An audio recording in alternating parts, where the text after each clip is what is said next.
Hello friends, నమస్తే. ఈరోజు నేను ఎగ్ ఫ్రైడ్ రైస్ చేశాను. చూడండి ఫ్రెండ్స్, ఎగ్ ఫ్రైడ్ రైస్ కావాల్సినవి ముందుగా మనకి పుదీనా, కొత్తిమీర కావాలి, అలాగే క్యారెట్ కావాలి, అలాగే 2 ఎగ్స్ కావాలి, సాస్, వెనిగర్, అజినోమోటో కావాలి, అలాగే సోయా సాస్ తీసుకోండి ఫ్రెండ్స్. అలాగే 2 ఎగ్స్ ఇలా బీట్ చేసి పెట్టుకోవాలి. అన్నం కూడా పొడి చేసి పెట్టుకోవాలన్నమాట. ముందుగా బాండీ పెట్టేసుకొని తర్వాత బీట్ చేసిన ఎగ్ ఆయిల్ వేసేసుకున్న తర్వాత ఆయిల్ కాస్త ఫ్రై అయిన తర్వాత ఈ విధంగా మనం ఒక ఆమ్లెట్ లాగా వేసుకోవాలన్నమాట.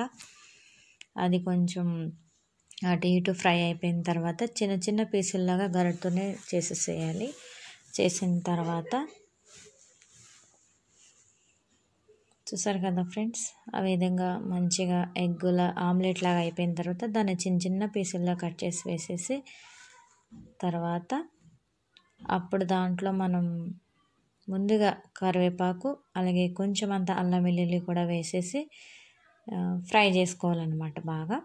అప్పుడు ఇది ఫ్రై అయిన తర్వాత ఏం చేయాలంటే మనం చూసారు కదా, మిర్చి అనేది వేసుకోవాలి. మిర్చి చిన్నగా కట్ చేసిన మిర్చి, అలాగే క్యారెట్ ముక్కలు కూడా వేసుకోవాలి.